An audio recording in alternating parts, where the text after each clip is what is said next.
So we're going to do a number of different chemical reactions today. What I want you to take from them is in the report, there'll be a place to write your observations. And I'd also like you to include a balanced chemical reaction of what goes on. So if you have any questions about, what the reaction is or how we're going to balance them, today would be a good time to ask, because we're going to be trying a number of different things: single replacement, double replacement, combustion, all those sorts of things that we may have mentioned in passing, but didn't really get into the nitty-gritty of them. That's what lab is for, to actually see them in operation. So you're going to do 7 different reactions. I'm actually going to do one for you, and so you don't really only have to do 6 of them. I'm going to demonstrate some of the other ones. One of them in particular is a little tricky to set up, so I'll help you out with that. I'm going to be doing the reaction creating CO2, and so it's a precipitation reaction. I've had trouble with it in the past. It's a little tricky to do. I think I've had it work like once out of 3 times. So I figured rather than having all of you be frustrated with it, I'll just do it and be frustrated with myself. So take down your observations, like, if you have a pad or something, your notebook, and write down everything you see. If something is changing color, write that down. If something is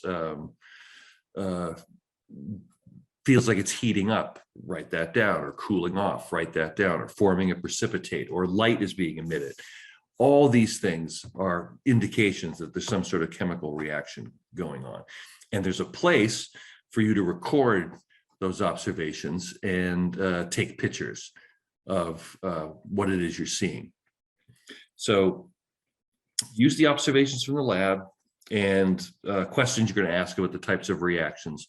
Write the products, balanced equations, and don't forget to ask for help. So you remember, like about a month or so, maybe 6 weeks ago, when we were talking about how do you know whether a chemical reaction's taken place?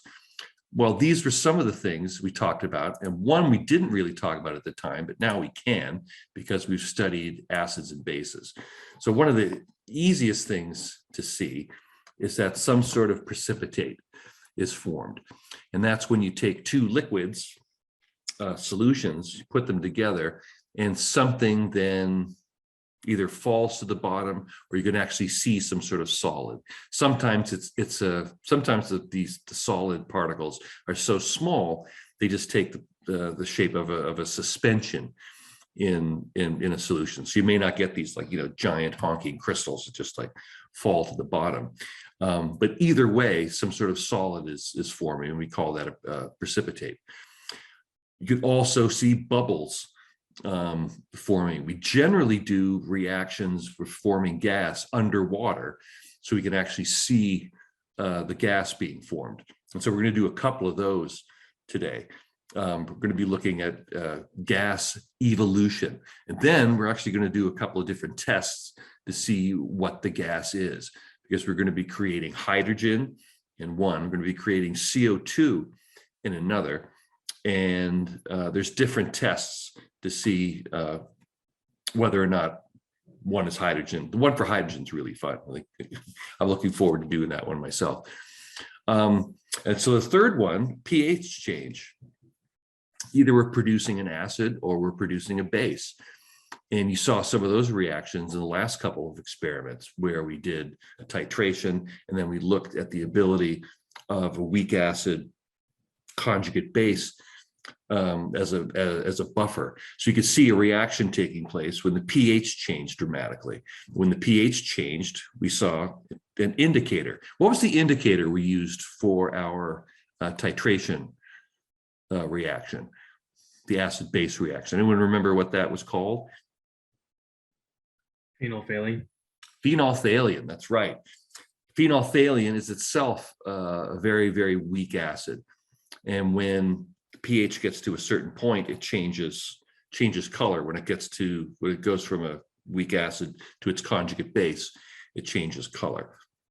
So release or absorption of heat, that happens when energy is either being sent out of the reaction into the universe, or whether it's pulling in heat energy. If it's giving off energy, what kind of reaction do we call that? If it's giving off heat energy. Exothermic? Exothermic, right. So exothermic reaction will feel hotter because heat is being released from the reaction into the universe. What if it feels colder though, like with an ice pack? With an ice pack, sometimes you'll have a salt, usually a hydrate, and some sort of solution. You'll crack it open, the salt will dissolve, and it gets cold. What kind of reaction is that? Endothermic? Endothermic, right. Because sometimes the dissolving of a salt will go faster if heat is added to it. And so as heat is being pulled into the reaction, it will actually feel cold because the heat is going from you into the reaction. So that's an endothermic reaction.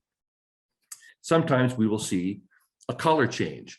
A lot of times that will happen with a precipitation event. Sometimes you'll get, a brightly colored precipitate, or with the acid-base reaction we saw, we can get a change into pink, or when we use the buffer system, you saw we could get a lot of different color changes, all the way from blue to purple, orange, yellow. And those were all indicative of some kind of chemical reaction going on. And then finally, production of light. Light usually is given off when electrons are excited, but by some sort of energy being added to them. They will jump up to a higher energy state, and then when they come back down, they release that energy in the form of light. So like when something's burning, for instance, a lot of energy is being released. Those atoms are having their electrons excited up to a high state. They fall back down, and then light is given off. So usually when you see something giving off light, it's some sort of chemical reaction. Sometimes it's a physical reaction, but a lot of times it's a chemical reaction as well. So look for that also. All right, so these are just some of the reactions, sort of the definitions of what these reactions are. We sort of done some of them, so hopefully this will be some sort of review. The first is a synthesis. Oops, go back. The first is a synthesis reaction. A synthesis just means make, combine, put together. So synthesis reaction, usually you have two or more different things coming together and they make a single product. One of the examples they give here is if you just take plain carbon, like graphite, for instance, and then add oxygen gas to it under very high pressure, you can actually get the reaction to go forward and make carbon dioxide. That's an exothermic reaction. You can tell it's an exothermic reaction because heat is listed as one of the products. When heat is listed as one of the reactants, that means it's going into the reaction. That's an endothermic reaction. You can also dissolve sulfur trioxide gas in water. The two of them will combine to make sulfuric acid. So that's a synthesis reaction. You're taking two disparate things, slamming them together and making a single molecule out of it. Now, a decomposition is exactly the opposite. Decomposition would be that reaction going backwards, where you take something complicated, something complex, and then it just breaks down into more simple components. One of the classic examples of a decomposition reaction, and one that we're going to do today, is the decomposition of carbonic acid. If you remember, carbonic acid is the acid in your blood that's used to buffer the pH between 7.4 and 7.6. So when you breathe in carbon dioxide, it dissolves in the water and forms carbonic acid. That would be a synthesis reaction. That would be this reaction going in the reverse direction. Now, if you have not enough carbon dioxide, that reaction goes in the opposite direction. Carbonic acid will decompose, it's relatively unstable, and will decompose back into water and CO2.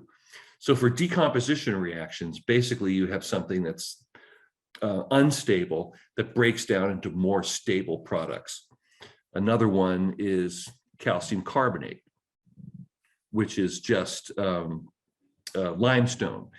Calcium carbonate over a very long time and in the presence of water will break down into calcium oxide and CO2. That's also a decomposition reaction.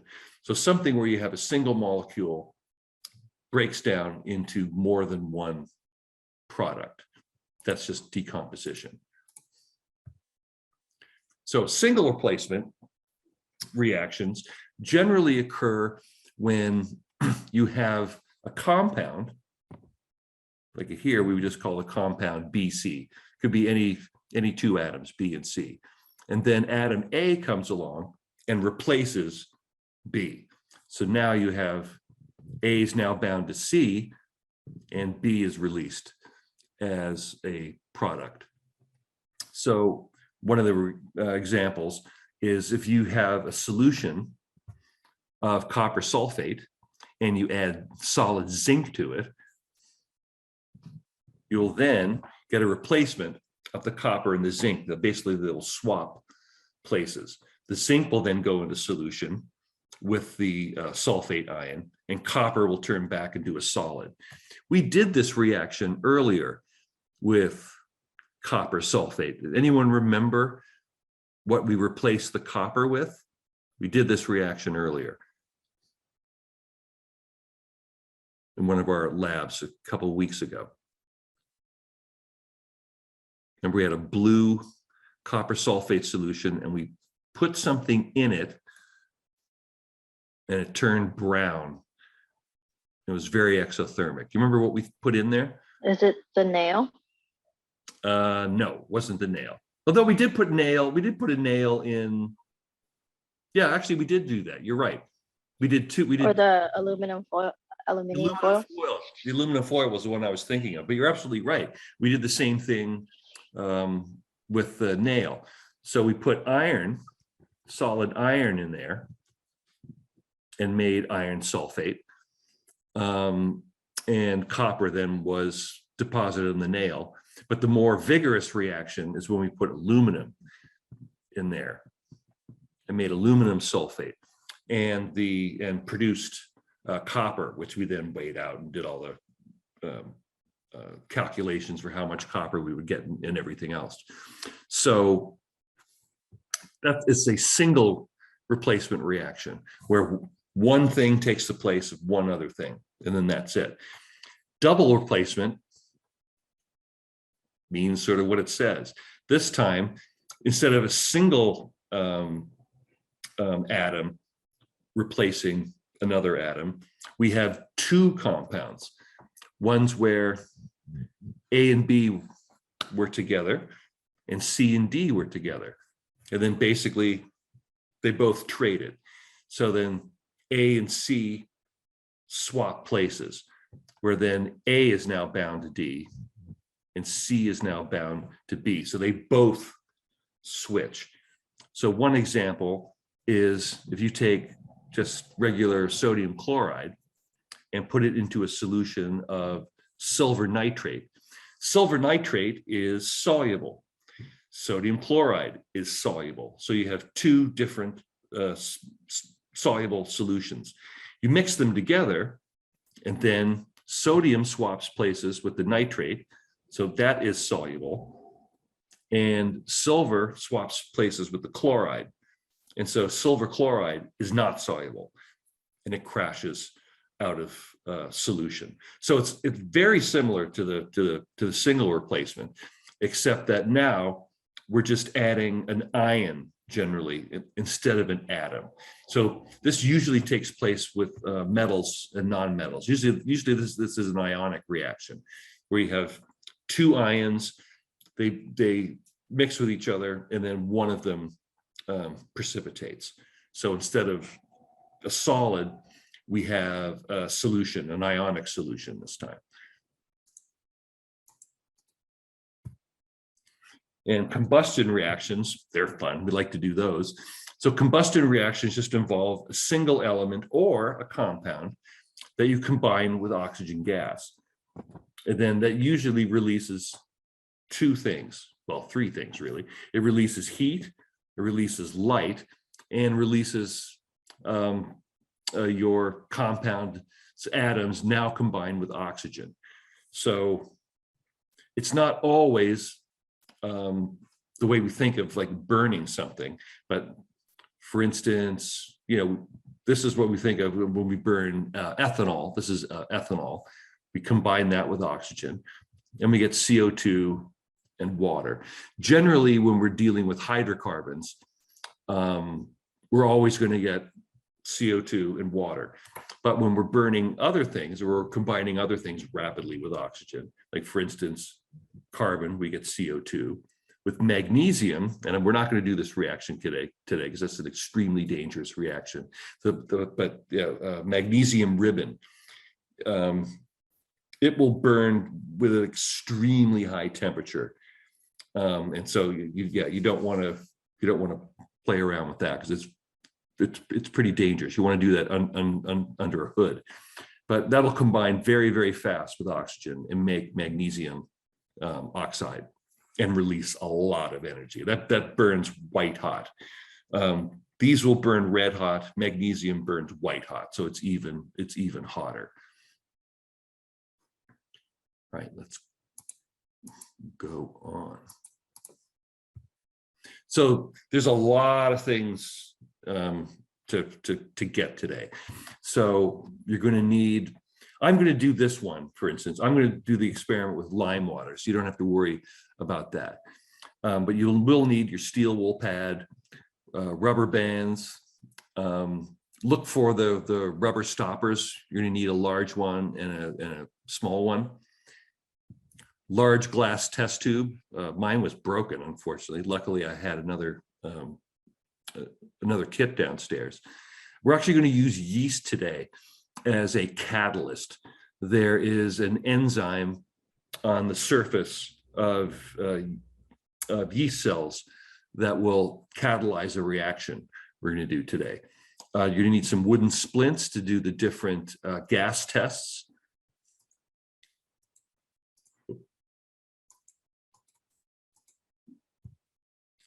Some peroxide is included in the kit.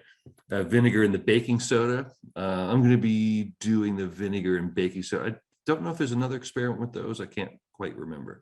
But you will need the 1 molar hydrochloric acid and the magnesium ribbon. That's the reaction that's going to produce hydrogen. And then pretty much all of we're going to be using all of the glassware. So you need both graduated cylinders, large beaker, the balance and pipettes, weighing boat, candle. There's a small glass test tube.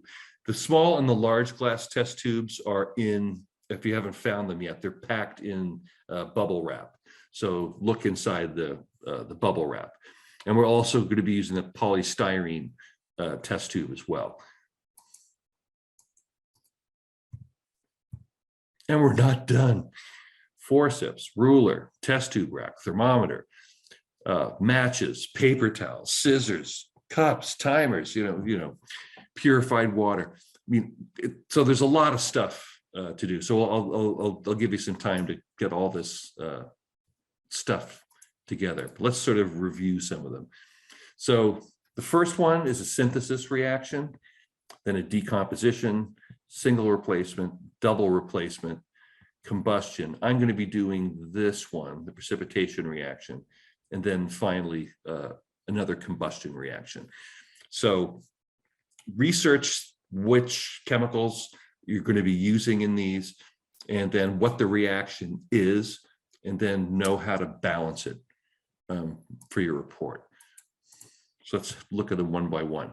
So the first one is a synthesis reaction. So for this one, we're basically just going to take some of the steel wool, soak it in vinegar.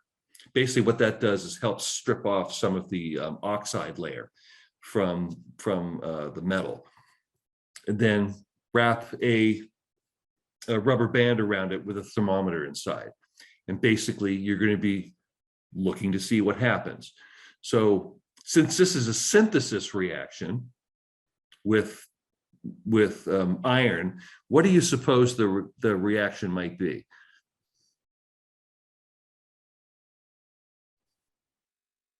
Heat.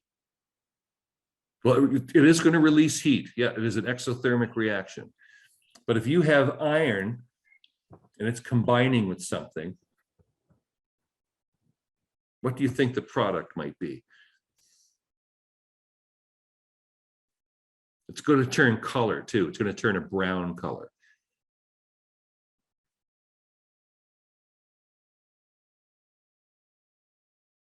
One might even say a rust color. Oxidation. Yeah, it's an oxidation reaction. So your product's going to be iron oxide. And so it'll take a while to happen, but you'll see it actually gets pretty warm. I think I've seen these get up to even as much as 40 degrees C. So be prepared for it to be rather hot.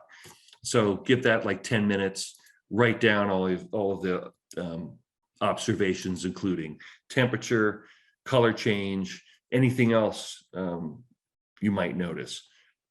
Okay, that one's fairly straightforward. So our decomposition reaction, that's the one where we're going to be using the yeast as a catalyst. So this one involves hydrogen peroxide, and it's going to be using the enzyme called catalase.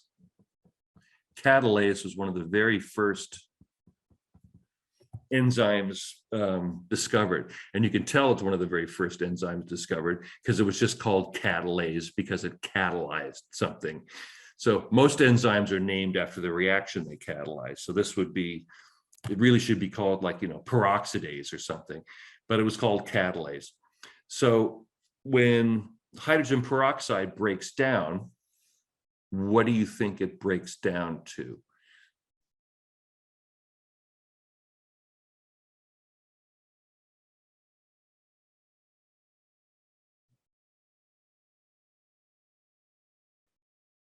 You're going to be testing for a gas. So you basically have, there's a number of different gases it could be.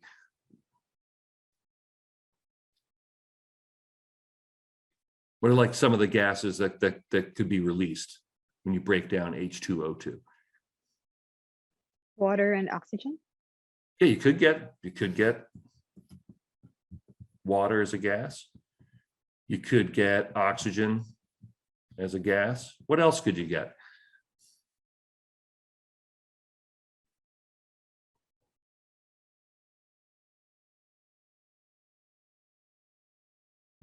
Hydrogen as a gas? You could get hydrogen as a gas, exactly. So that's what we're going to do with this reaction. You're just going to take some hydrogen peroxide and use the little spoon, throw some yeast in there. The yeast have catalase on their surface. You have catalase inside your body as well, because peroxides are very, very reactive. When they break, this is what they look like. You have an oxygen-oxygen bond.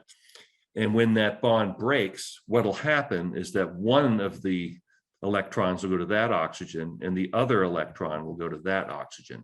And so you'll both have a radical.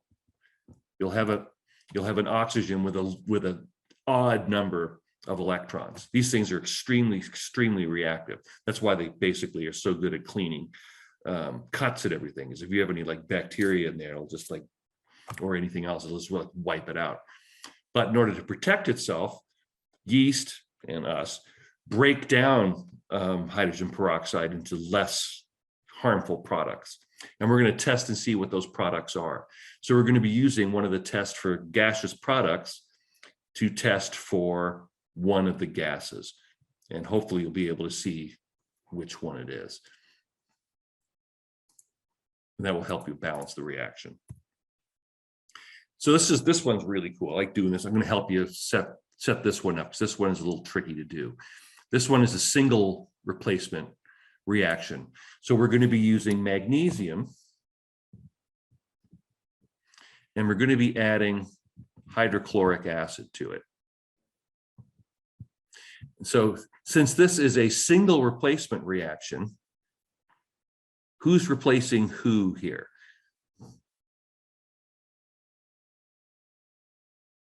What's going to happen to the magnesium?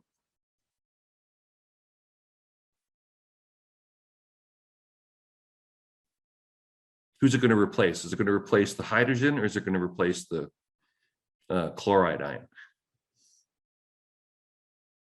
It's going to replace the hydrogen. Right, it replaces the hydrogen. So what's that product going to be?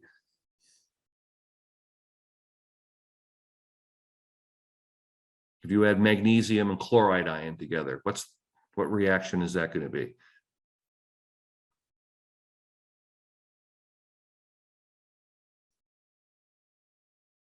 Or what's the product to be of magnesium and chloride ion? Is it just magnesium chloride? What's the formula? Because remember, you're going to have to balance this.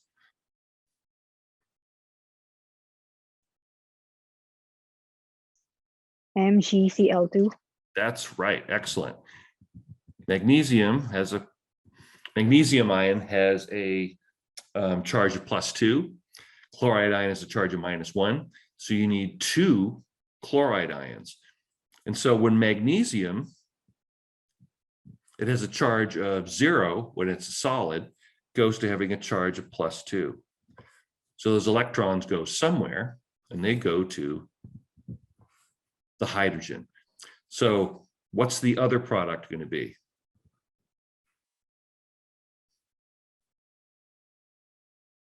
Basically, it's going to be hydrogen by itself. So what form is that going to be? Hydrogen gas is what?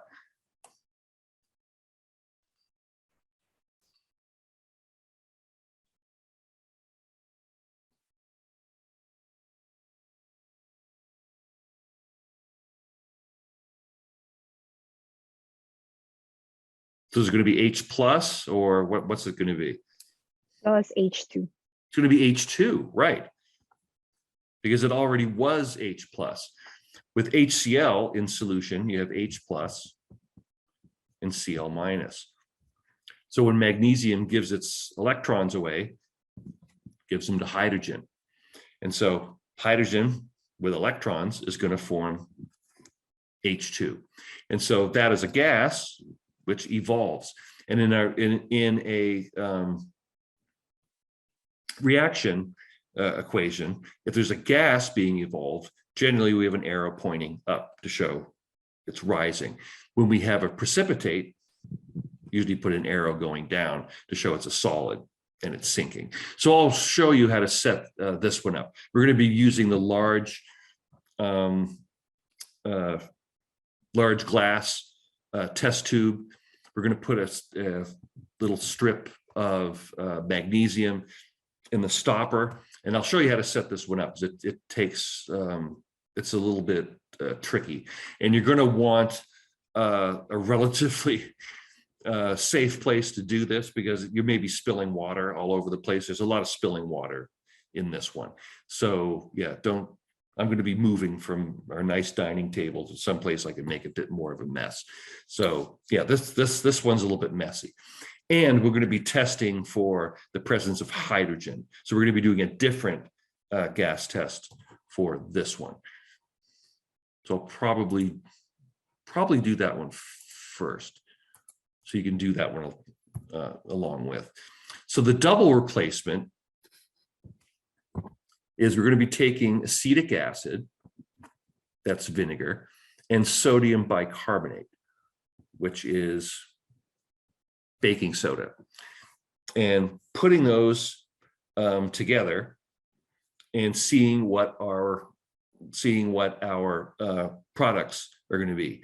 One of them is going to be a gas, and then we're going to test to see what gas that is. We're going to be making 3 different gases today, and we're going to test for the presence of each one.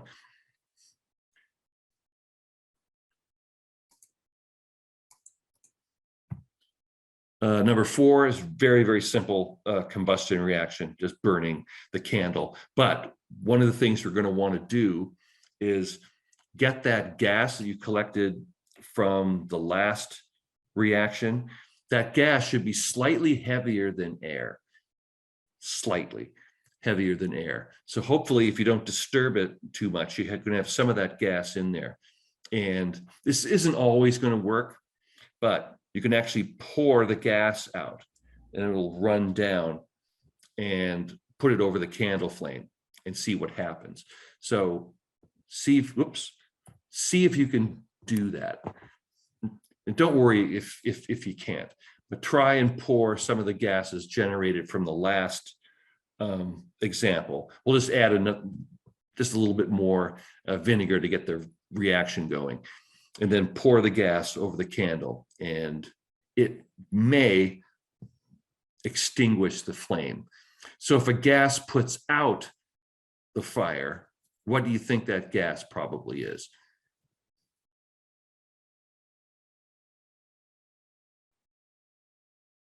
Get a couple of hints there. Slightly heavier than air and puts out fire. What do we think that gas might be?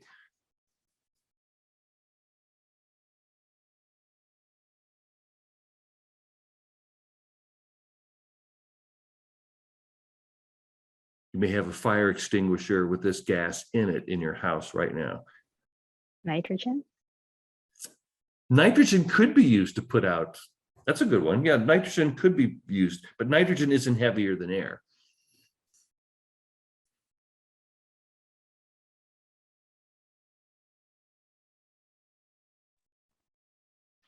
Ethane? Methane ain't going to put out anything. Ethane, Methane won't put ethane. out the fire. It'll be very much the opposite. Ethane? No. Won't help put out fire either. No, those things will burn. This is a gas that won't burn because it's actually a product of combustion. Is it carbon dioxide? It is. It's carbon dioxide. Yeah, carbon dioxide gas extinguishers or fire extinguishers are fairly common.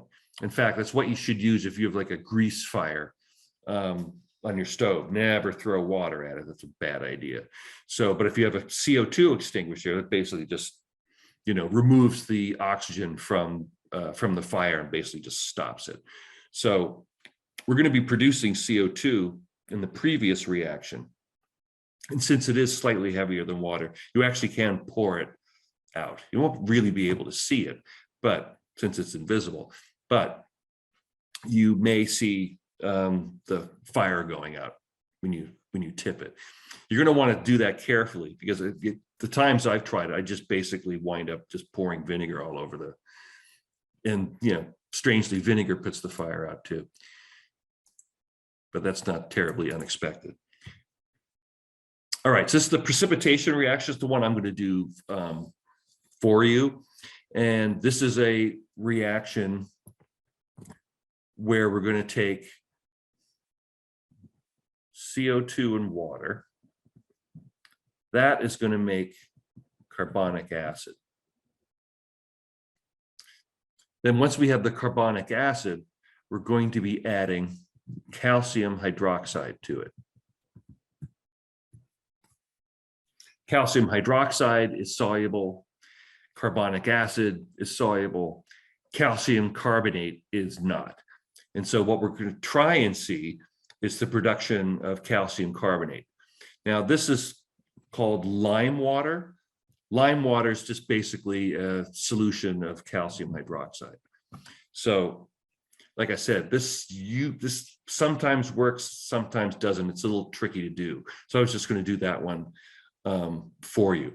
I have also posted videos of all these reactions being done by one of the other Chem 410 professors, and I posted that on Canvas under the videos, but along with the video. It's a page that has them all in there, and it should be working. So if you're confused with like basically how to do something, and or you're going to try to do it later or do it tomorrow or whatever, those videos are there for you as well. And then the last one is really cool. I like doing this. This one's fun. When I do this one for my high school students, it would just freak them out. And this is just taking steel wool. So we take some of the steel wool that we didn't use for the initial experiment, and you pull it apart into like really thin threads, and then hold the steel wool with a pair of forceps, and then just light it on fire. And it would freak them out that, like, you know, that the steel wool would burn, but it does. It burns very quickly, actually. And if you have all the lights down, it's really, really cool. It actually looks like fireworks or something. And it forms these sort of thin spider web tendrils of iron oxide. So look and see, record any of the observations you see. What colors are given off? What is the new color of the steel wool? Is there light given off? Is there heat given off? All that stuff you want to write in there. And you're going to want to do this reaction on top of a cookie sheet. That's no joke, because you will release some like little burning particles, and you don't want, you know, like your kitchen burning down or something. So yeah, either do it on a cookie sheet, just some sort of metal sheet. You don't want to do this one on paper, because when it falls on the paper, that'll catch on fire. Okay. So here's the different tests we're going to be doing for the gases. Now, hopefully you find these like either like a wooden splint, or if you have like those long wooden matches, those work pretty well. So there's 3 different tests. The first one, if you're looking for oxygen, if you're testing for the presence of oxygen, what you'll do is you just set the splint on fire and then blow it out. And while it's still glowing, don't wait till it goes, you know, completely out. While it's still glowing, if it's put in the presence of oxygen, it'll burst back into flame. So that's how we test for O2. Something that's just glowing but isn't vigorously burning will reignite, and the flame will come back. That tells you that O2 is present. For hydrogen, this is another one you're going to do, and this one's really fun. For hydrogen, we're going to be using the flaming splint this time. So what you do is you take the tube and you hold it at about a 30, 40 degree angle, and just put the flaming splint right next to the opening. Don't shove it like deep inside, because there's no oxygen in there. If there's just hydrogen, it's not going to burn by itself. It needs the presence of oxygen.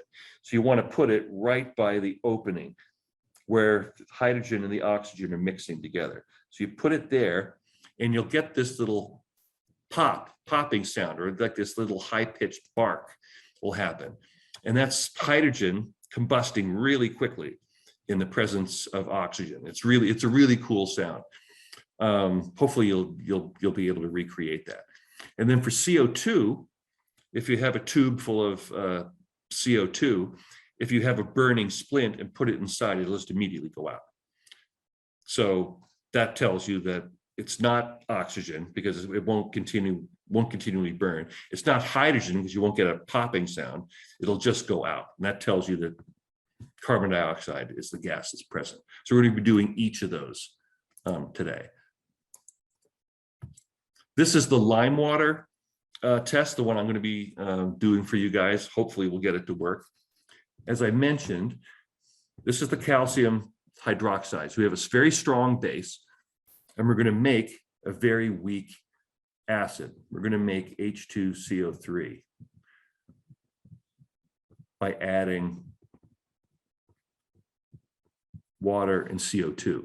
So when CO2 gets bubbled into the water, it should form some weak carbonic acid. Then you'll get an acid-base reaction. The conjugate base for H2CO3 for carbonic acid is carbonate. And so carbonate, in the presence of calcium ions, forms calcium carbonate, and that is not soluble, and it should precipitate. Generally, you're not going to see like a lot of precipitation, like enough for it like to start crashing down. Generally, you'll just sort of get this milky white substance, and that is basically a suspension of really, really small calcium carbonate particles. So I'm going to do my best. Like I said, I don't have a great batting average with this with this particular experiment, but hopefully that's what we'll see. So super important that you wear goggles today, because we're going to be doing a lot of very vigorous reactions, some involving fire. So super important you got your goggles and shoes that cover your feet today. If you want, I would definitely wear the gloves as well. Do not put the magnesium metal next to any of the fires. As I mentioned, magnesium metal burns white hot. And basically it's impossible to put out. So if it starts burning, basically just got to let it burn, because you can't put it out. So you don't want that in your house. If you're going to burn magnesium metal, better to do it in the lab behind a shield. Lime water is a very strong base, the calcium hydroxide. Hydrochloric acid, it's a very strong acid. Hydrogen peroxide, also, they're all corrosive. So if you spill any on your skin, just run them cool water just to rinse it off. And make sure your surfaces are probably going to be a little messy after today, because there's a lot of water involved. So make sure you clean everything and wash your hands afterwards. So these are the questions that are going to be in the report. Basically, what I want you to do is just at the end of it, so there's not going to be a lot of space in between. I know like some people like to write their answers in here. Yeah, don't do that. Just go to the end of that. There's like 15 questions or something, and then just write down the answers to all the questions. Okay. And yeah, Karen, yeah, you were asking about pictures. Unless the report has specific places to put them, and I will double check. I guess you don't really need to put them in there, except if there's a specific place for them. I'll double check on the report templates. I think the official report templates that the company who made the kits made had students including pictures. I'm not sure if we continue with that, or we may have taken that out. I'll double check. So any questions before we get going? If we're going to give everyone at least 15-20 minutes to get all this stuff together. I'll show you how to do the hydrogen, the production of hydrogen reaction first, and then I will work on the production of calcium carbonate with lime water after that. But any questions before we get going? How many plastic test tubes do we need? I think just the two or three, I think. Are we gonna have to like return these test tubes? I actually No. okay. two of them cracked. Wow, you're doing some vigorous chemistry over there. Yeah, okay. Yeah, no. You don't have to return. I think the only thing the department was interested in was some of the hazardous materials. Like they wanted the acids, the bases, I think maybe the copper sulfate and the phenolphthalein back, just so they could dispose of them properly. Because those things can be slightly toxic. Other than that, you just keep everything else. Okay, cool. All right. All right. All thank right. you. So let's come back together at like 3:05 and get started. Okay. I had a quick question. Oh, sure. Yes. It was about like the pictures because I know it says in the lab to take pictures, but when I look at the template, it doesn't say add any photos. Do you still want us to add them? If you want, I mean, if there's not a place for them, then yeah, you're fine without them. Okay, thank But if you you. have something that's like super, super pretty, then yeah, of course you could include them. Like I like last term we were doing these labs at night, and so when we burned the steel wool, I turned all the lights out, and that made for an incredibly cool picture. But since we're doing it in the afternoon, it probably won't be as cool. So yeah, if there's no place to put them, then you're fine without them. All right, I will see you in about 15. Okay, you see I've sort of moved to a different spot where I can make more of a mess. So initially I was figuring what I would do is set up for the magnesium single replacement reaction. So basically go over how to do that because there's some tricky parts to it. First thing, you're going to want the small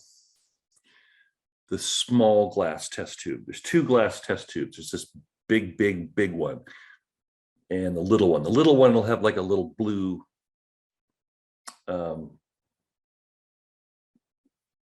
place, like, you know, to mark things. The big glass test tube doesn't have that. So, and it also comes, there's two different stoppers. There's a larger one and then the smaller one. We're going to be using the smaller one for this particular experiment. So where did I put the magnesium ribbon? Oh, here it is. The magnesium ribbon is in a plastic tube. Well, it's still shiny from like the last time we were using it. Yeah, so mine's already fairly shiny, so I'm not going to have to clean it. If yours is dark, has something like, you know, dark streaks in it, that's the magnesium oxide. And you sort of may want to take like a piece of sandpaper or something and just rub that off because it'll prevent the reaction from occurring. So then you want a piece about 1 centimeter long, about 1/2 inch. And you can cut this. Magnesium is a fairly soft metal. So get yourself a little piece like that. And you can see since there's a hole in here, there it is. We're going to poke it in to the test tube on the smaller side. This is the side we're going to insert into the test tube. Then you just put that aside for a sec.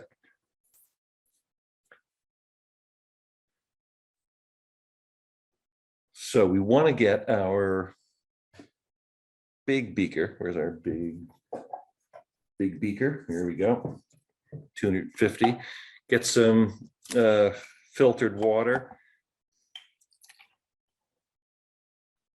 And just basically fill it up to about the 250 mark or so. Ooh, it's got some stuff in it.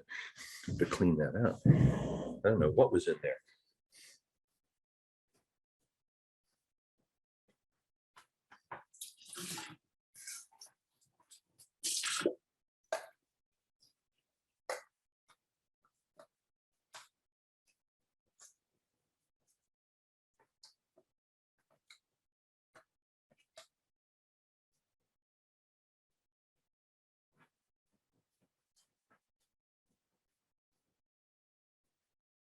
Yeah, I think what that was is I had a little bit of the copper left over when we did the um, copper sulfate aluminum reaction in there.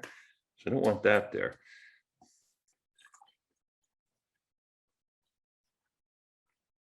Right up to about 250 or so. Now, we want about 3 milliliters of 1 molar hydrochloric acid. So don't play around with this. This is strong stuff.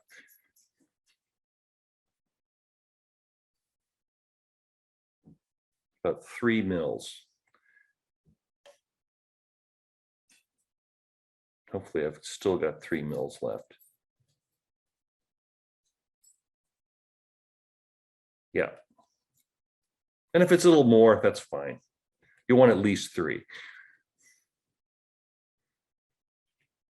And then pour that into the glass tube.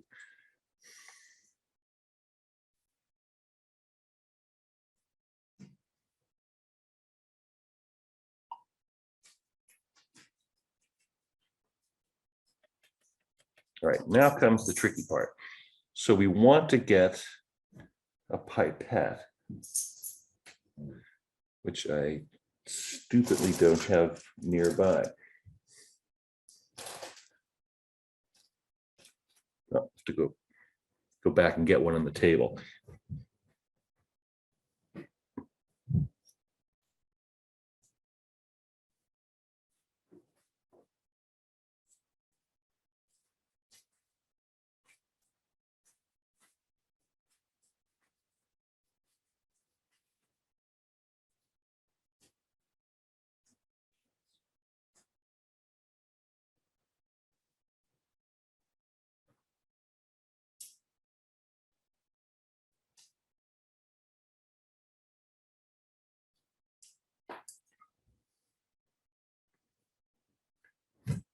So you want to hold this at a slight angle.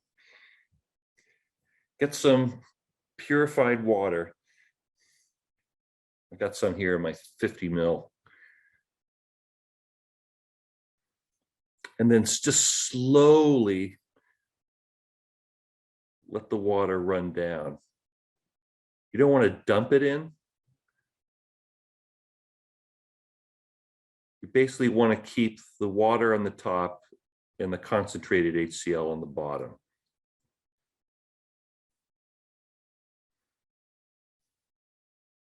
So take your time.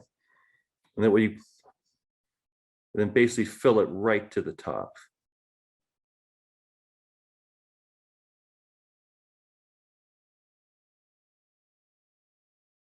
Nice and slow.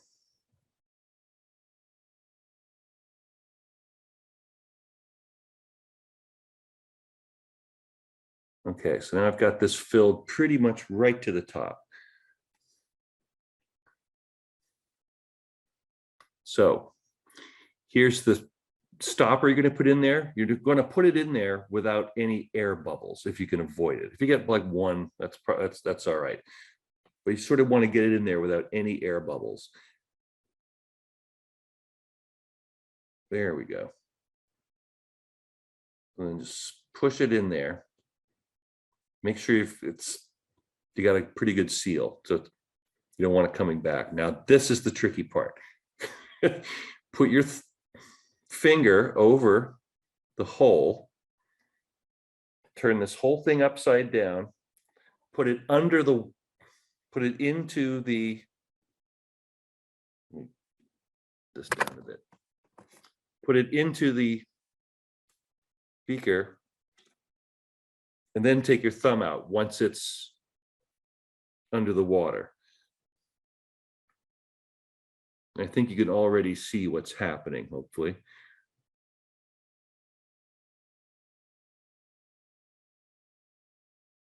So there's a couple of different things that tell you a chemical reaction is going on.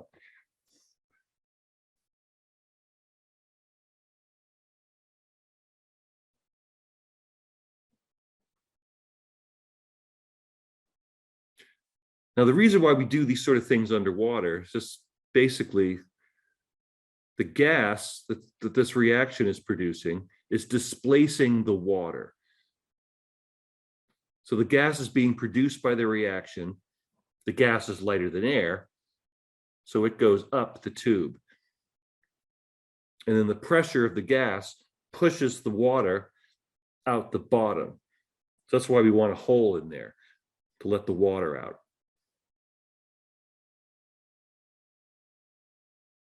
And then we're just going to let that go for either 10 minutes or it's completely filled with gas, whatever comes first.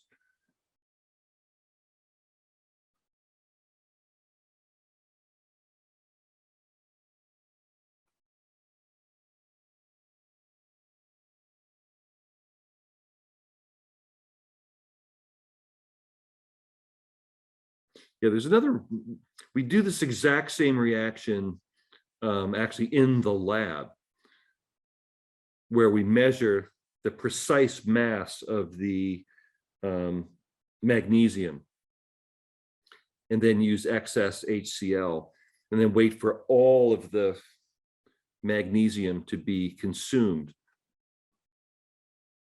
We determine how many moles of magnesium that is. And then we measure the volume of the hydrogen gas produced. And with that, you can come up with your own value for the gas constant R. And that experiment actually works remarkably well. I've had students get the correct value of R within like 5%. So it's always been one of my favorite experiments. So my tube is pretty much already completely filled. I may have put too much magnesium in there because I've pretty much, the reaction's almost done.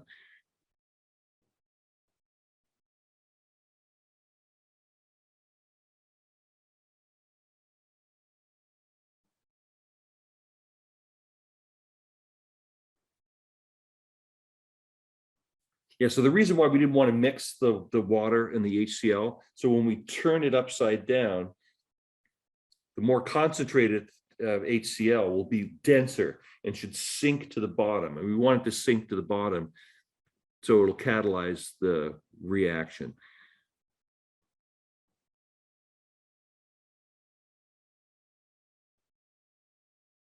Yeah, I think mine's pretty much done. I still have some magnesium left over. So yeah, I think I used too big a piece. So you don't really need that big a piece of magnesium.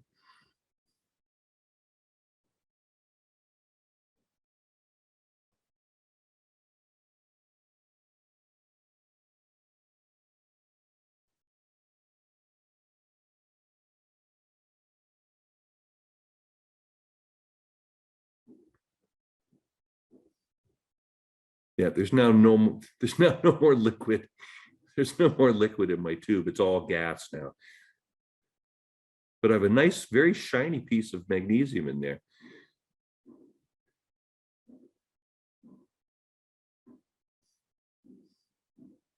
Okay, so I'm going to leave that in the water while I get my splint ready for the test.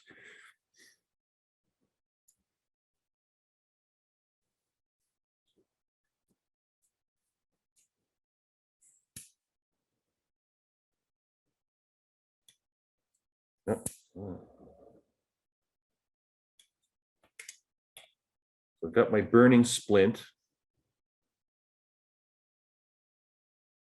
Take the cap off. You don't want to turn this upside down because obviously it will let all the gas up. But listen. Did you hear that? I don't think I only got one pop out of it, but it makes a loud pop sound. I think that's all I'm going to get. So yeah, you get this really cool pop. And that indicates that there was hydrogen in here. Because oxygen isn't going to pop because oxygen doesn't burn. It does the burning. And CO2 isn't going to burn because it's the product of combustion. So the only gas that's going to do that we're making today is hydrogen. And that pop sound indicates that there was indeed hydrogen in there.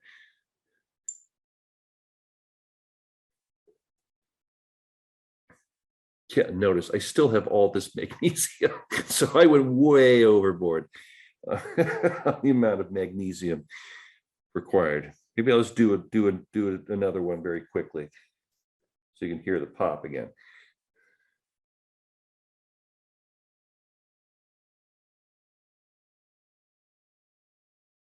So everyone else with their cameras off, are they actually doing the experiments today, or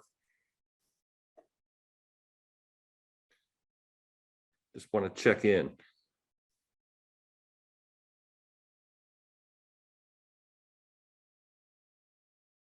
I'll just go over this one more time if you didn't get to do it the first time.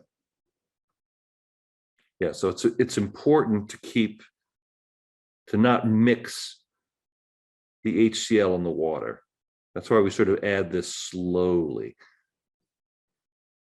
Because 1 molar HCl is denser than water and should sink to the bottom.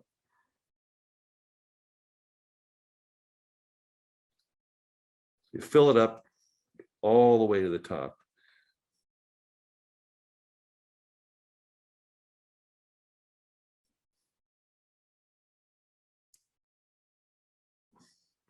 Finger on, under the water, let it go.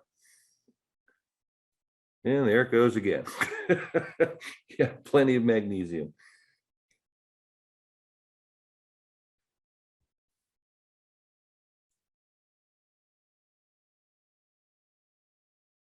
Maybe not quite as vigorous a reaction as the first time, but it's still, you can see the gas being produced as the bubbles make their way to the top of the tube, push the water out the bottom. So if you look at the bottom, the occasional bubble comes out, but mostly that's water being pushed out the bottom.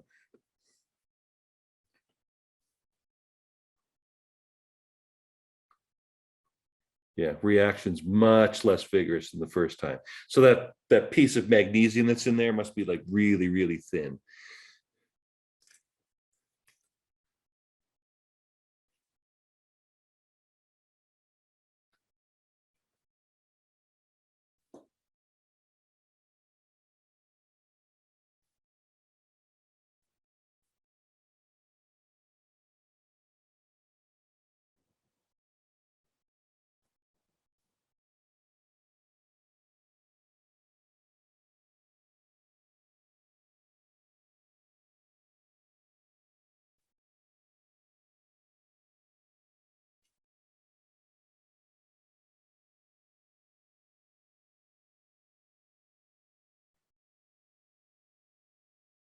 Yeah, it may take the full time to fill this time. Yeah, first reaction, this tube was filled in about 3 minutes.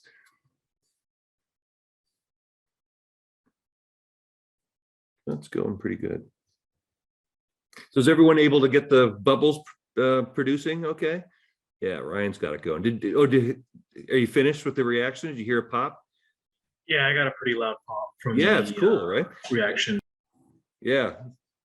It's pretty. Now you can see why the Hindenburg burned so fast.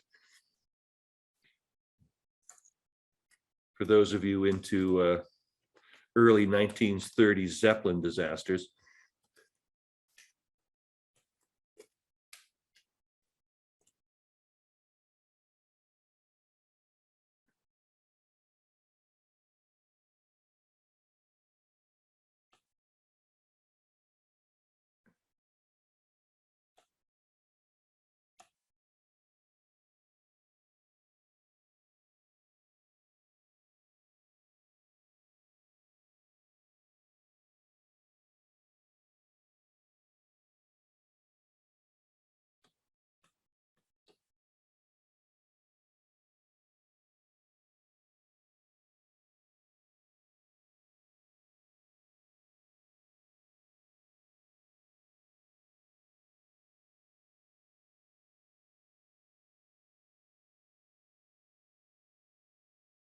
Yeah, should be able to fill this one too.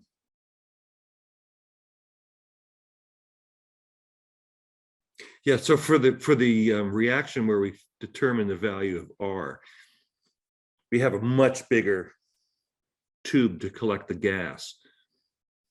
It's 100 mils in size, and it has basically it's the gas equivalent of a graduated cylinder, except that it's upside down, and you measure the volume of gas that's been pushed out. You can measure it pretty accurately.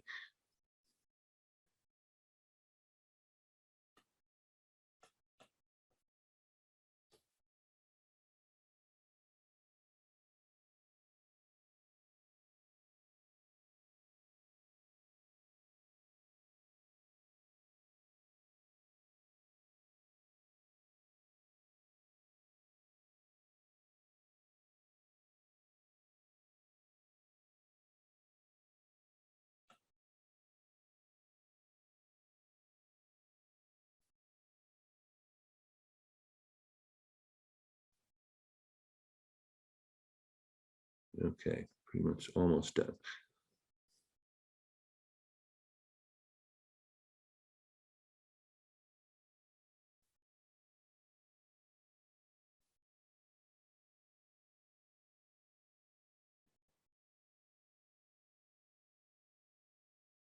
So everybody heard the pop?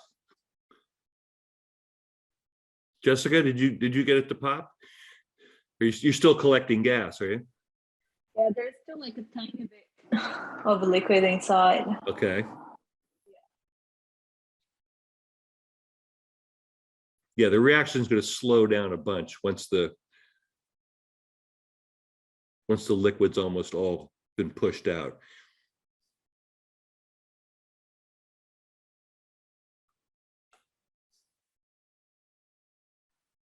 All right. 10 minutes already. Should I still wait? There's like less than 1 millimeter. Oh, I don't know. Like Yeah, very you should- little. Yeah, you'll have enough gas to test. Yeah. I have a little bit here, so I'm just going to make sure I don't. See if we can get the sound. Yeah, there it goes.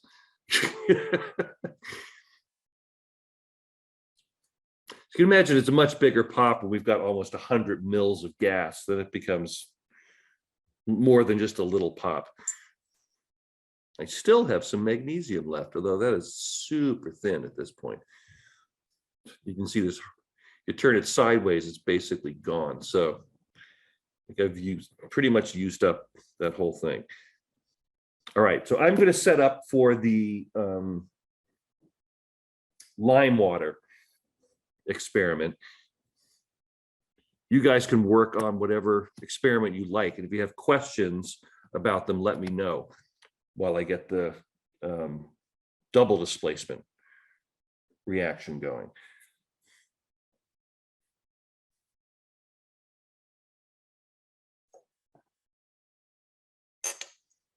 Okay, I can get rid of the water here.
5 grams of baking soda.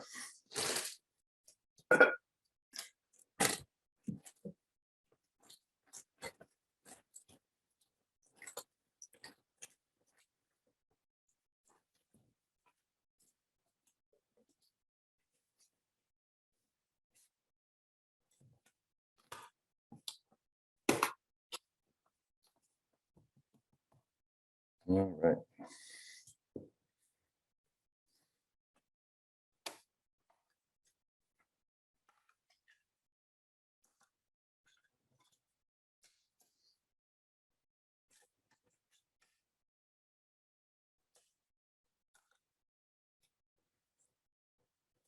All right, 5 grams of baking soda.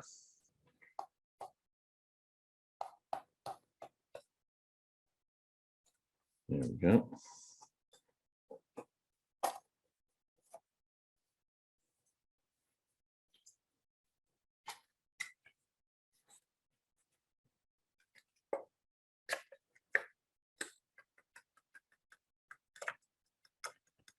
Yeah, when you're transferring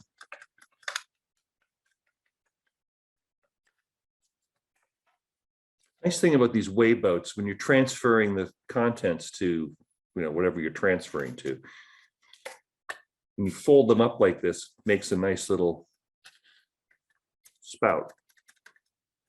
You don't make a mess.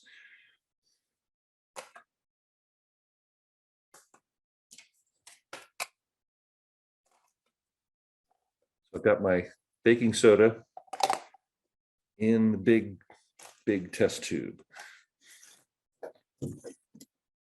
Next, how much vinegar do I want?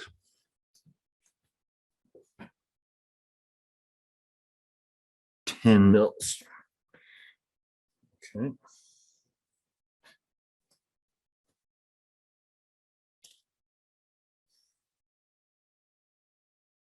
And my vinegar. Vinegar was. No, let me find it. Oh, here.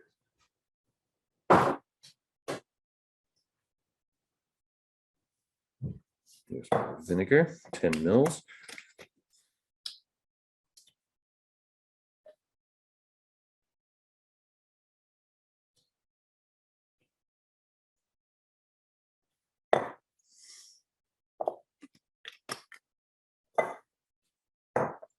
I pour that into one of the plastic test tubes.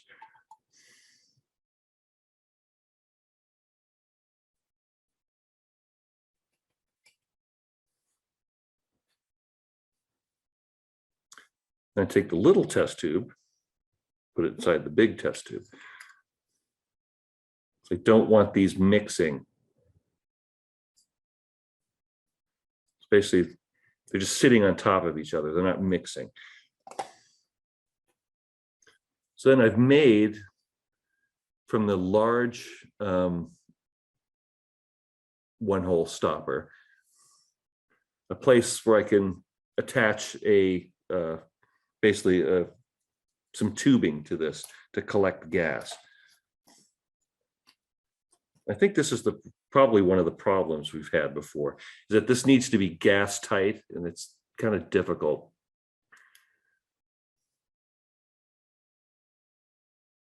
So hopefully.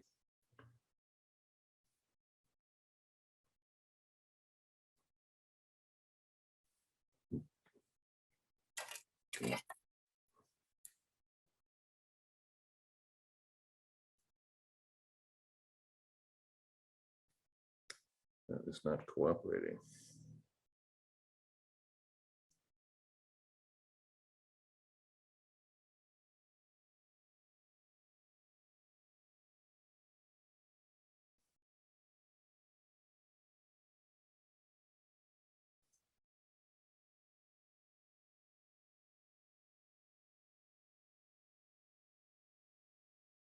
Yeah.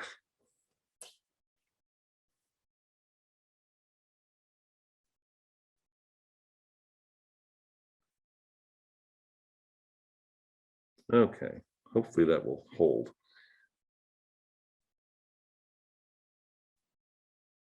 Yeah, I don't think that's going to be gas tight, but hopefully we'll collect enough gas to get the reaction to go.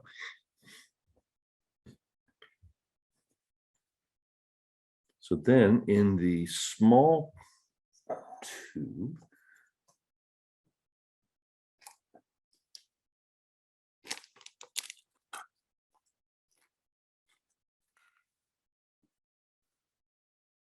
here's my lime water. So lime water basically just solution of calcium hydroxide. So again, if you're going to do this experiment, be careful with this. It's very caustic. And how much do we need?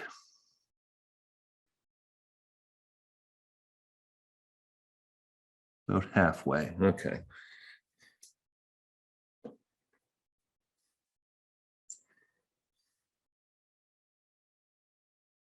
I'm going to rinse out this tube because it had some HCl in it, strong acid.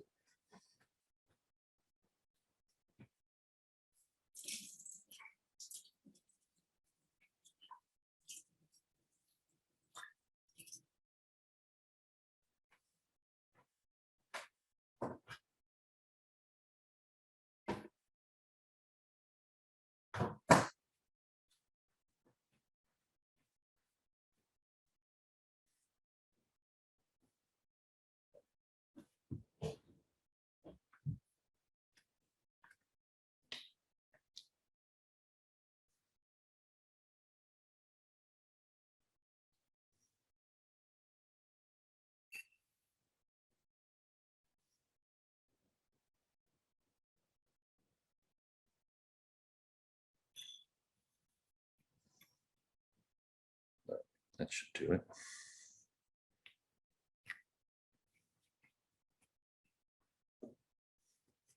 And then have somewhere you can put the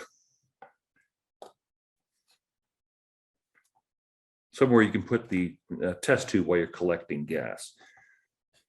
Now this is the tricky, as I keep saying, this is the tricky part. So you want this reaction to go, obviously. You want to mix the two together, but you don't want it to be so vigorous that it's spitting anything but gas out of the tube. So I think the secret is just to add a little bit of vinegar at a time. So I'm going to put my cork on, my stopper on, and just tip it so that the vinegar will then run into the baking soda, just a little bit. There it goes.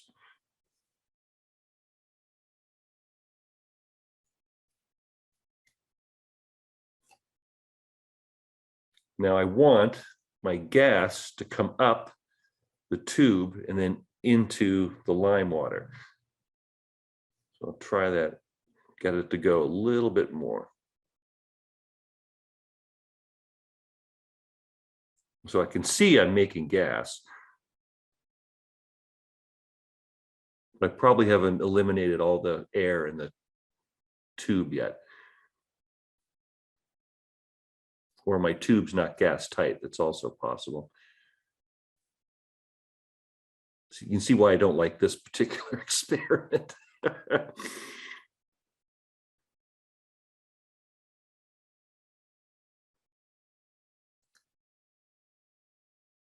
Come on.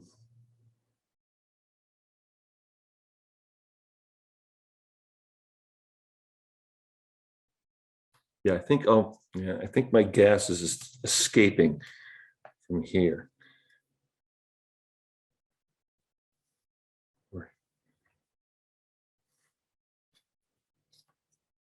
Let's get it going a little more vigorously.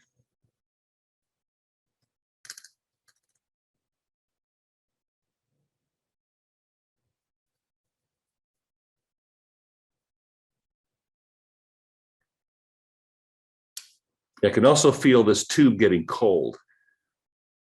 This is an endothermic reaction. So that's yet another thing to write down. And yeah, I'm not collecting any gas here. I must have a leak. Although I don't know where it would be.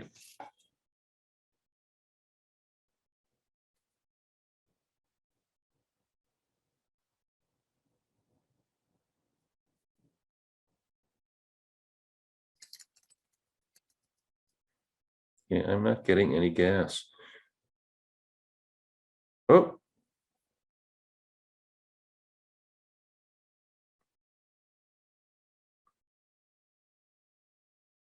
Oh, now I'm getting some.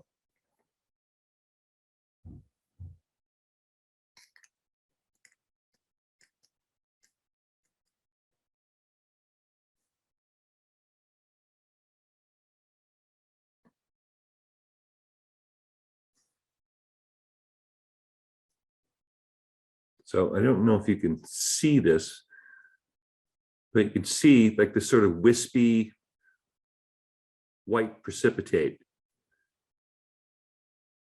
which I believe is our calcium carbonate forming.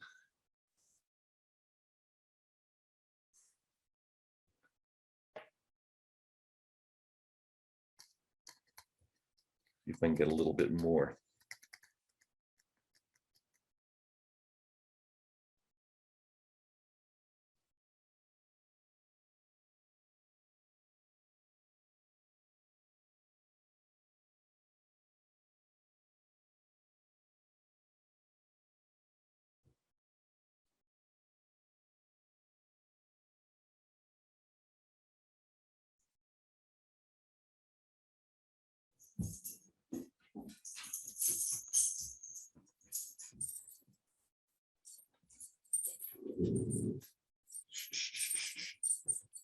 Yeah, so you Hey, can, Professor, yeah, I heard a popping sound. It was scary. yes. Oh, I'm hearing a barking sound. It's scary. Hey. Yeah, so there's clearly some precipitation forming here. So man, it actually worked. I'm shocked. So we've got some precipitation of calcium carbonate. So the other thing I'm going to do while I have this here is see if we can test for the presence of CO2 in this tube. There still should be plenty of CO2 in here, hopefully. Just get a little bit more.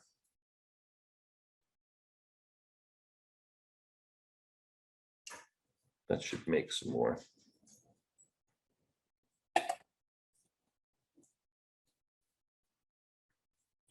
Get my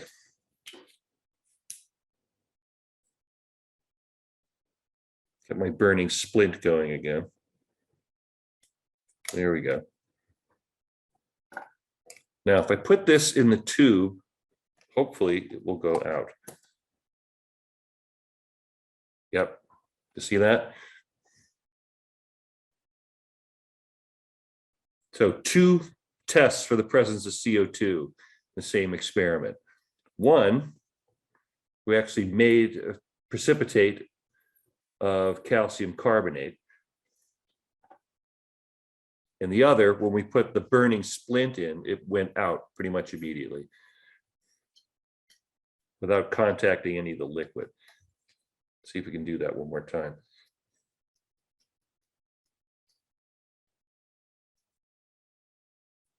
All right, there's a bunch of gas.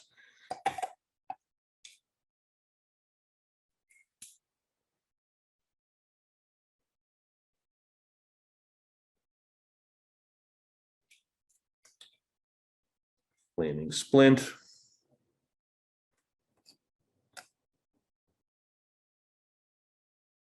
And out.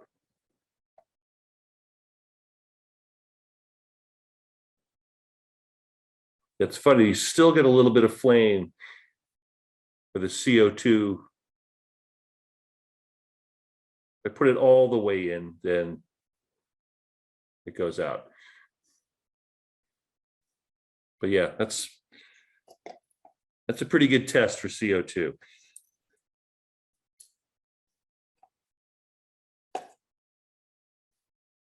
Now I've made a nice big mess.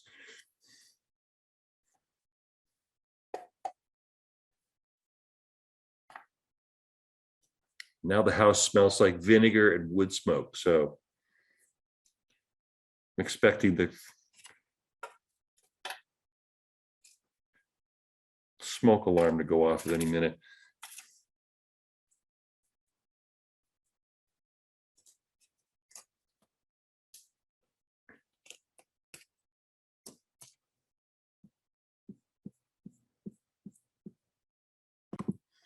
Right, let's have a look at that. Whoops. Let's have a look at that reaction we just did. Let's see if I can actually do the whiteboard thing this week. Okay. Nope. What is up with that?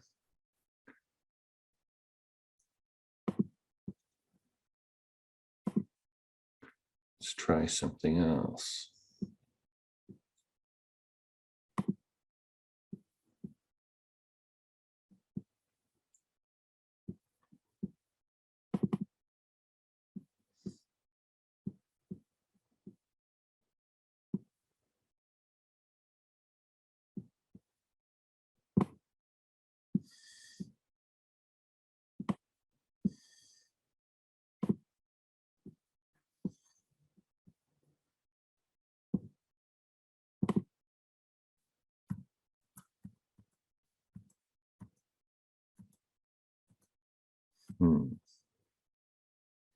All right. Maybe I can.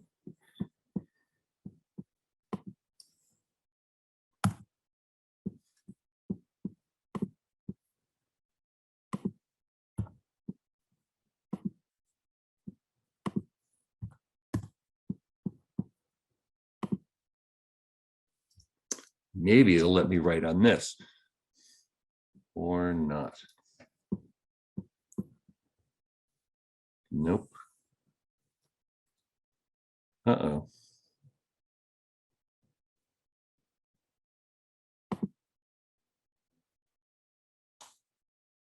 Is everyone still with me? I got a, it said that Zoom crashed, but I can still see you. Can you hear me? Yeah. Weird.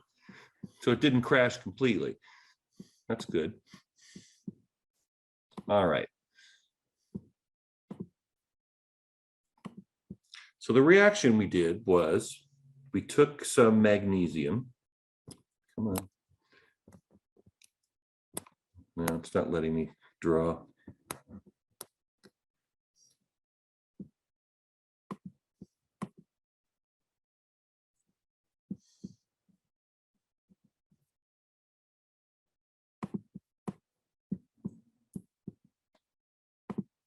Huh.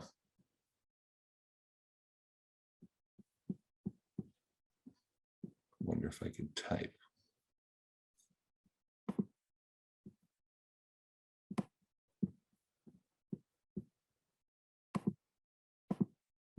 Oh, seems to let me type. Okay. So we took some magnesium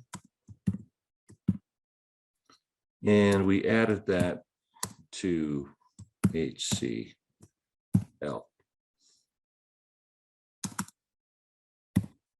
That made NgCl2 aqueous plus H2 gas.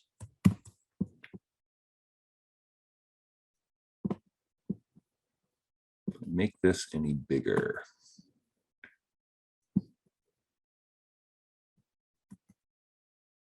No, probably not. Okay, so that was our reaction. So we took a solid piece of magnesium, we put it into HCl and got magnesium chloride, which is the salt, which you're not going to be able to see because it's soluble in water, and H2 gas, which we could see. So in order to balance this, you can see that I've got basically 2 chlorines and 2 hydrogens as products, but only 1 as reactants. So this one's pretty straightforward to balance. So it's 1 mole of magnesium for every 2 moles of HCl give you a mole of magnesium chloride and a mole of hydrogen. So what this actually is we call this a oxidation reduction reaction. And when we think of oxidation, we think of, well, you know, something being added to oxygen, like the reaction you'll do later with the iron, and then lighting it on fire, and, you know, actually having it burn. That's obviously an oxidation reaction. But what it actually means, what oxidation in chemical terms actually means, is that you're having electrons taken from you and being given to somebody else. So that's the oxidation part. And the reduction part is that you're being given electrons. So I think we can, so if we break this down into ions, we've got magnesium plus 2H plus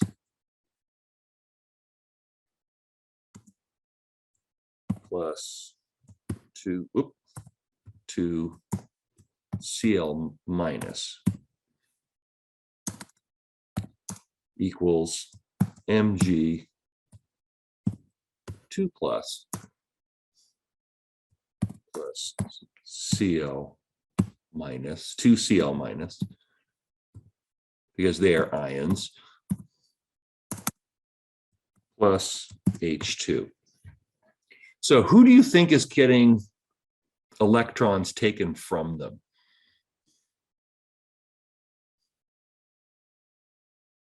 Somebody's having Magnesium. magnesium. That's right. Excellent. Yes, you see, because magnesium on the left side, on the reactant side, is a metal. It doesn't have a charge. But on the product side, it has become an ion with a positive 2 charge. So magnesium has lost 2 electrons. Who's gained electrons here?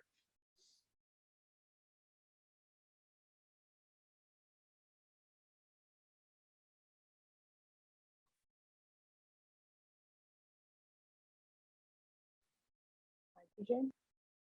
Excuse me? Hydrogen. Hydrogen, that's right. Hydrogen as a reactant is H plus. So it is an ion in solution. And then when it goes to a product, it becomes H2. So each hydrogen atom, or each hydrogen ion, the H plus, has received an electron from magnesium. So then I have hydrogen, now instead of 2 hydrogen ions, I have 2 hydrogen atoms now, because instead of H plus, now they're uncharged. And when I have hydrogen atoms, well, they much prefer being a hydrogen molecule, because then they have a full shell of electrons with 2. So that's what happens. So we say that magnesium has been oxidized and hydrogen has been reduced. And meanwhile, chloride ion is basically a spectator ion in the whole thing, because chloride ion was chloride ion at the beginning and it's chloride ion at the end. So it really wasn't involved in the reaction at all. It was all between magnesium losing electrons and hydrogen gaining them. So I just want to point that out, that because if you're going to go forward and do some more chemistry, and I'm sure you desperately want to do that, when we balance reactions, we balance atoms, we balance mass, we balance charges, and we also balance electrons. So we have to have the same number of electrons on one side of the equation as we do on the other. So if 2 electrons go in on one side, 2 electrons got to come out on the other side. So we balanced, that's how we balance the charge. When we balance the charge, we also balance the electrons on both sides. Okay.